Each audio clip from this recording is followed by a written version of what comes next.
बीते कई दिनों से देश में किसानों के लिए जो नए कानून बने, आजकल उसकी चर्चा बहुत है। ये कृषि सुधार, ये कानून रातों रात नहीं आए हैं। पिछले 20-22 साल से इस देश की हर सरकार ने, राज्यों की सरकार ने इस पर व्यापक चर्चा की है। कम अधिक सभी संगठनों ने इन पर विमर्श किया है। देश के किसानों के संगठन, कृषि एक्सपर्ट्स, कृषि अर्थशास्त्री, कृषि वैज्ञानिक, हमारे यहाँ के प्रोग्रेसिव किसान भी लगातार कृषि क्षेत्र में सुधार की मांग करते आए हैं।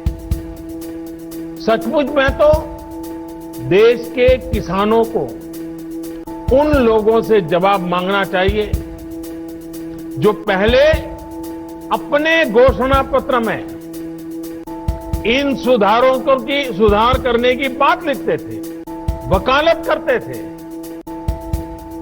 और बड़ी बड़ी बातें करके किसानों के वोट बटोरते रहे, लेकिन अपने घोषणा पत्र में लिखे गए वादों को भी पूरा नहीं किया।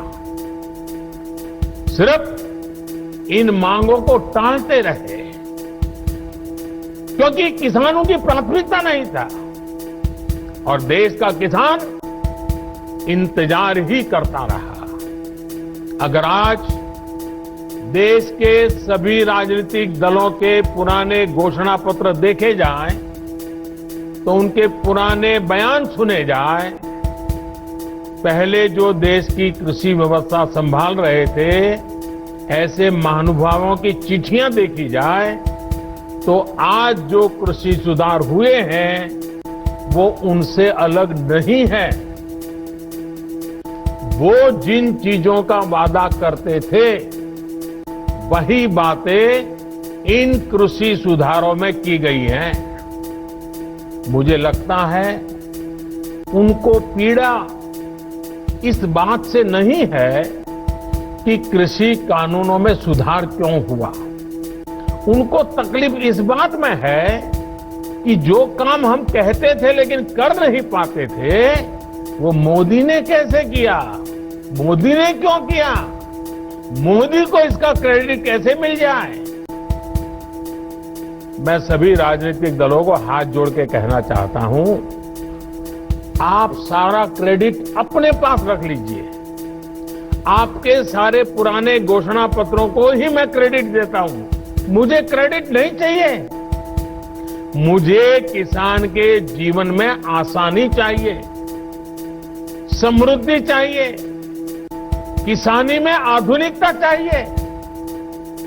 आप कृपा करके देश के किसानों को बरगलाना छोड़ दीजिए, उन्हें भ्रमित करना छोड़ दीजिए। साथियों, ये कानून लागू हुए 6-7 महीने से ज्यादा समय हो चुका है,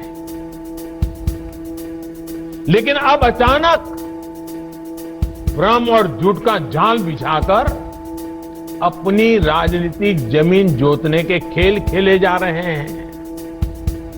किसानों के कंधे पर बंदूक रखकर वार किए जा रहे हैं। आपने देखा होगा, सरकार बार बार पूछ रही है,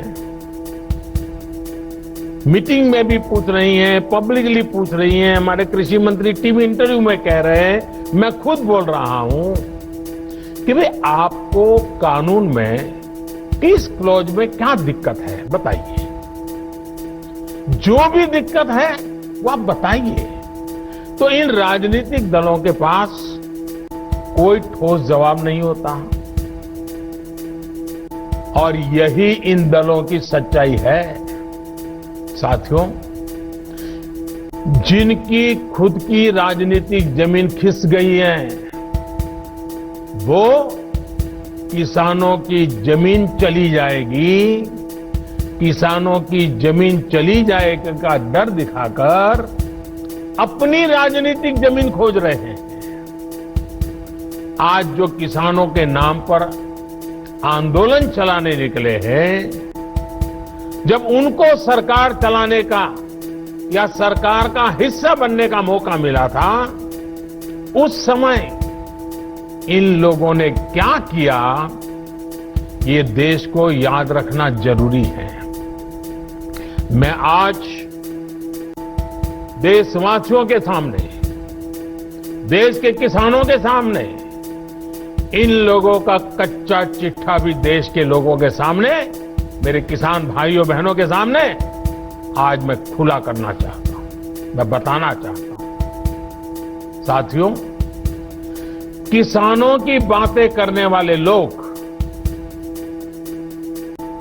आज झूठे आंसू बहाने वाले लोग कितने निर्दयी हैं, इसका बहुत बड़ा सबूत है स्वामीनाथन कमेटी की रिपोर्ट।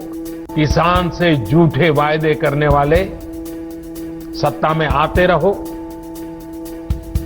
झूठे वादे करते रहो, मलाई खाते रहो, यही इन लोगों का काम रहा है। मैं अब आपसे कृषि सुधारों के बाद बोले जा रहे सबसे बड़े झूठ के बारे में बात करूंगा।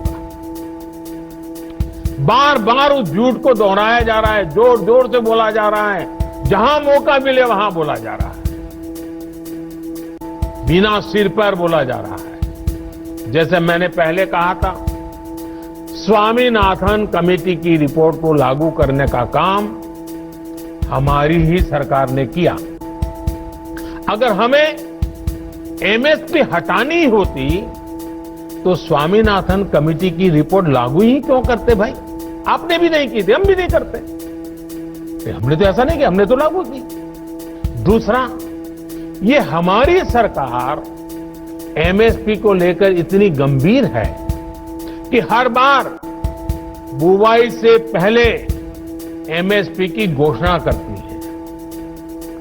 इससे किसान को भी आसानी होती है, उन्हें भी पहले पता चल जाता है कि इस फसल पर इतनी एमएसपी मिलने वाली है। दोस्तों, आपको ये वीडियो कैसा लगा और आपका इस बारे में क्या विचार है, ये हमें नीचे दिए कमेंट बॉक्स में लिखकर जरूर बताएं। साथ ही इस वीडियो को लाइक करें, जिससे हमें और वीडियोस बनाने के लिए मोटिवेशन मिलेगा।